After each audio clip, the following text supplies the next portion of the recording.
So naming molecular compounds, sometimes we say covalent compounds. Basically, this means when a nonmetal is bonded to another nonmetal. So when we bond two nonmetals together, if you remember ionic was metal, nonmetal, these are two nonmetals.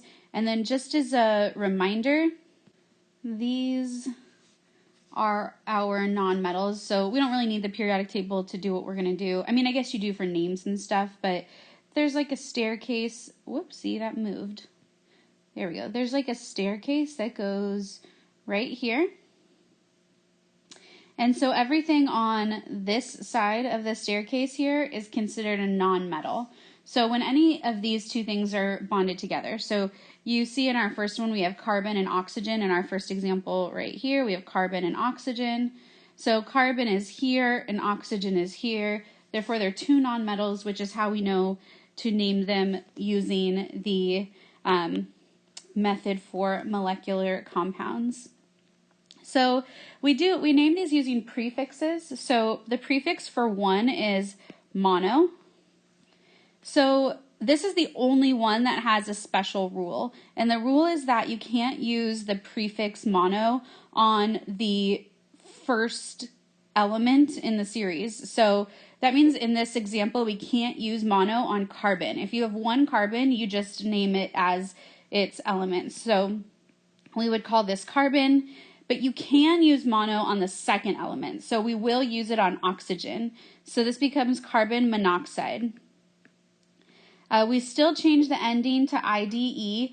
So that's just the rule from before that we change it to IDE. So again, for the anion, if you don't remember the rule from before, we drop the ending and add IDE. So oxygen becomes oxide, chlorine becomes chloride, fluorine becomes fluoride, stuff like that.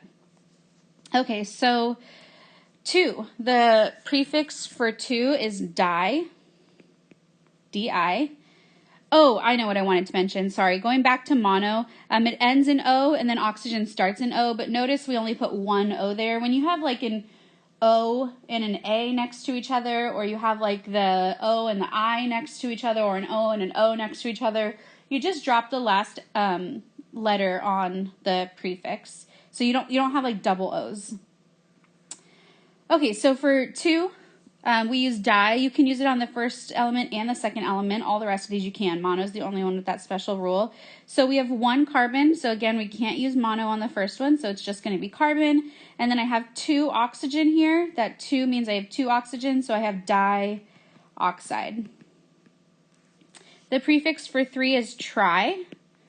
So I look at my compound and I have 2 nitrogen. So my prefix for nitrogen is di. So di-nitrogen. Don't change the first one. And then I have 3 oxygen. So that gives me trioxide. Again, change the ending to IDE. 4. 4, you could see here in the example, is tetra. So if I was going to now write the formula, I would look at sulfur and I would see no prefix. No prefix means I just have 1. And then I have tetrachloride. So that means I have 4 chlorine atoms. So chlorine, and then I'm going to put a 4 as the subscript because I have 4 of them.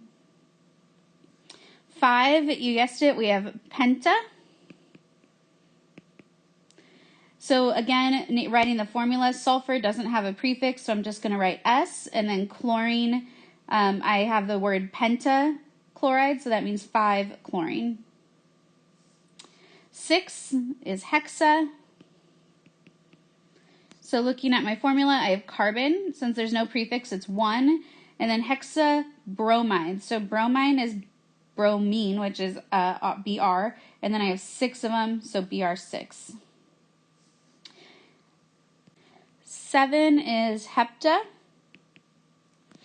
So if I'm looking at my formula here, I have 1 iodine, so no prefix because I can't use mono on the first one. So iodine, and then hepta because I have 7. Hepta, there you go, hepta. And then fluorine is going to change to fluoride. Let's see what I'm on. 8. 8 is octa. So here I have 3 nitrogen, so I'm going to say tri, because 3 is tri, right? 3 is tri nitrogen. And then I have oxygen, and I have 8 of them. So it's not octa oxide, so when we put that A and that O next to each other, we're actually going to drop the A, so it becomes octoxide. 9 is known, and it's actually nona, but we dropped the A because it was next to the O. So I have tech, which we dropped that that A in tetra because it was next to the I, so that gives me 4 iodine, and that gives me 9 oxygen. If you were to write like non-oxide, like you wrote with the A there, you wrote N-O-N-A, and then you wrote oxide, I would not mark you down. Little spelling errors like that, I'm not going to mark you down for, because sometimes it's hard to tell. It's easier once you get the hang of it, because you kind of have an ear for when you drop one or not.